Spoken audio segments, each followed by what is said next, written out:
আজকের বাজেটের মূল দর্শনই হচ্ছে মানুষের জীবনমান উন্নয়ন এবং সামাজিক কল্যাণ। চেষ্টা থাকছে বৈষম্য দূরীকরণ আর জীবনযাত্রার ব্যয় কমানোর। নতুন করে সাজানো হচ্ছে গরিবদের জন্য সামাজিক নিরাপত্তা খাত। গোলাম কাদির রবুর আরেকটি রিপোর্ট। বৈষম্য বিরোধী আন্দোলনের পথ ধরেই যাত্রা শুরু এই অন্তর্বর্তীকালীন সরকারের। তাই বাজেটের মাধ্যমেও বৈষম্য দূর করার চেষ্টা থাকছে সরকারের। চেষ্টা থাকছে উন্নয়নের সুফল যাতে সমানভাবে যায় সব মানুষের কাছে।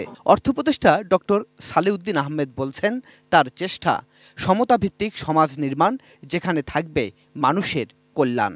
যেটা এতদিন হয় না, এটা বুঝতে হবে কিছু লোক যে ব্যাংকের মালিক আর এমপি সব একসাথে আমরা যতটা সম্ভব লোকের কাছে সমহারে না হলে অ্যাটলিস্ট ব্যালেন্স হতে পৌঁছায়।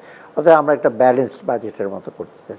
কল্যাণের ক্ষেত্রে গরিবদের কথাই আগে মাথায় রাখতে হচ্ছে অর্থ উপদেষ্টার। তাই তো ঢেলে সাজানো হচ্ছে সামাজিক নিরাপত্তার খাতটি।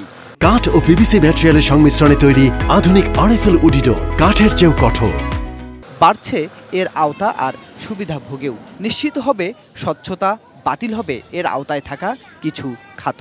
সামাজিক খাতে ব্যয় বাড়াবো, অনেক টাকা বাড়াচ্ছেন কিনা, আমাকে টাকা না বরং আমরা কাভারেজটা বাড়াবো। অহেতুক খরচ অনেকে পাচ্ছে। আপনি দেখবেন না, একটা ফ্যামিলি ইউনিয়ন পরিষদের চেয়ারম্যান, মেয়ে, ছেলে সবাই মেম্বার, সবাই এসে ভিজিটি কার্ড পায়। তো এইগুলো আমরা আইডেন্টিফাই করতেছি। গরিব থেকে শুরু করে মধ্যবিত্ত, খাবার খরচ থেকে শুরু পুরো জীবনযাত্রার ব্যয়ে নাভিশ্বাস তাদের। তাই তো খাদ্য মূল্যস্ফীতির পাশাপাশি জীবনযাপনের অন্যান্য খরচ এবং শিক্ষা, স্বাস্থ্য, যাতায়াত সহ অন্যান্য বিষয়েও আলাদাভাবে নজর দেওয়ার ইচ্ছা অর্থ উপদেষ্টার। যদিও বাড়ছে না করমুক্ত আয়ের সীমা। যে অ্যাক্সেস টু ফাইন্যান্স, সে তো দিন দিন আগেও কমেছিল, এখনও যে খুব বেশি তা না।